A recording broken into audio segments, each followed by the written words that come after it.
Eu gostaria de, nesta noite, nessa reflexão, me deter sobre esta parábola que acabamos de ouvir, talvez uma das mais conhecidas do Evangelho e também uma das mais profundas, belas, significativas para a nossa vida.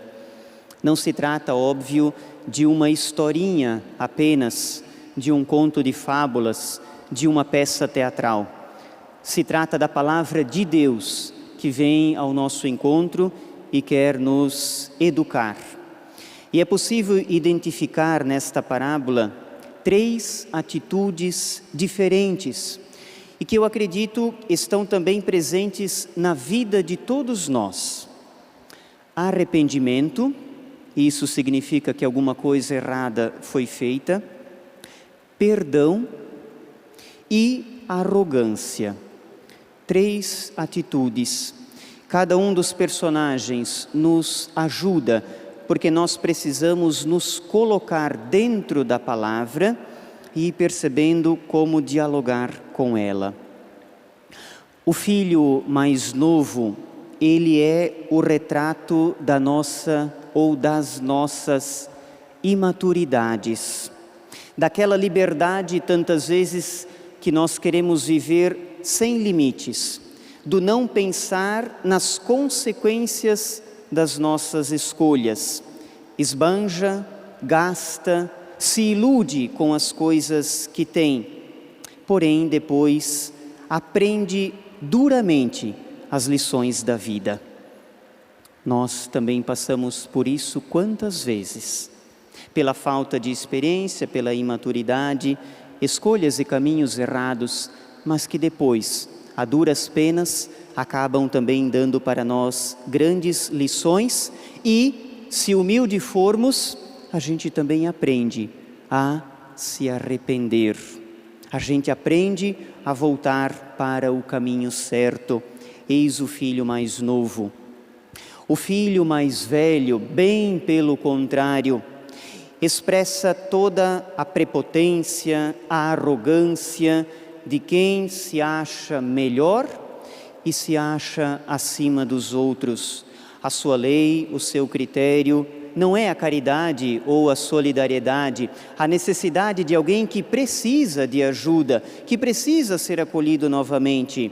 A sua lei é a meritocracia. Eu faço, eu consigo, eu sou melhor, eu mereço. Mas não é assim que a vida funciona. Não é assim que a gente cresce.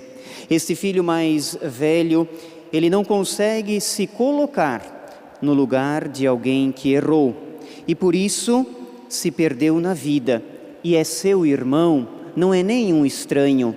É alguém que tem o mesmo sangue dele correndo nas suas veias. Então, a liberdade usada de forma equivocada, mas o arrependimento, por outro lado, uma arrogância, um dono de si que se acha melhor do que os outros, porque segue direitinho os preceitos, os ensinamentos, é obediente em tudo ao seu pai, porém o coração é distante, é um coração frio, é um coração sem sentimentos.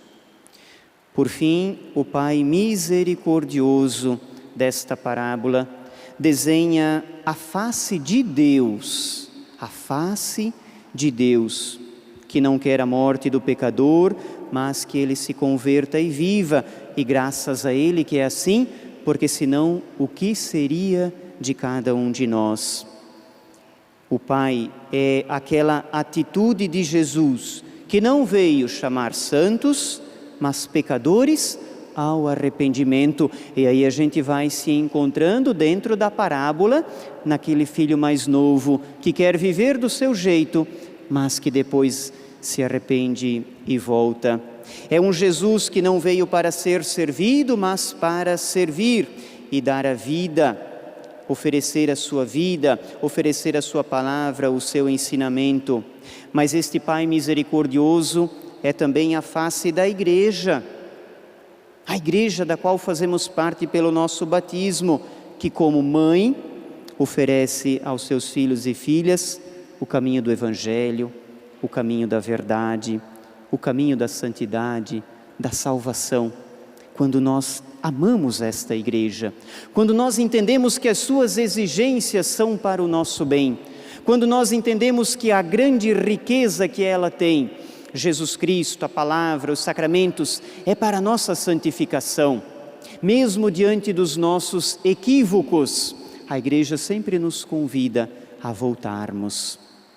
Eis, meus irmãos e minhas irmãs, a vida humana de cada um de nós, de nossos relacionamentos, de nossas famílias, da humanidade retratada nesta parábola.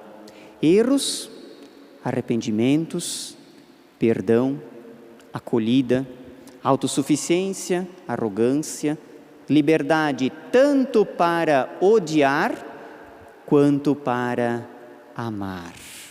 É a nossa vida encontrada dentro desta parábola. 3 perguntas para você refletir. O que leva alguém a pedir a sua parte, abandonar tudo e querer viver do seu próprio jeito? Segunda pergunta: quem são as pessoas que talvez estejam esperando que você volte? Volte de um caminho errado, volte de um vício, volte de um pecado para o seio familiar.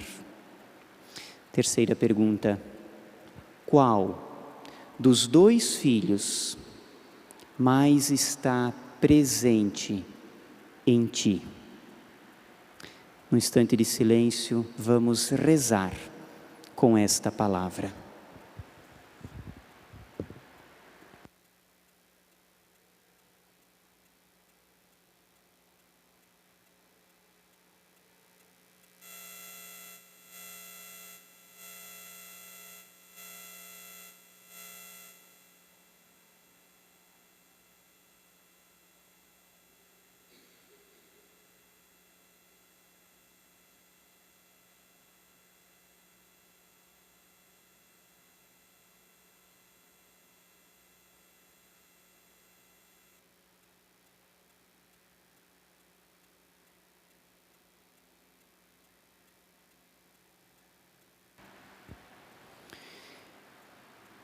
De longe, o pai viu o filho chegando, sentiu compaixão, correu ao seu encontro, abraçou-lhe e beijou-lhe. É assim que ele faz com cada um de nós. Louvado seja o nosso Senhor Jesus Cristo, para sempre seja louvado.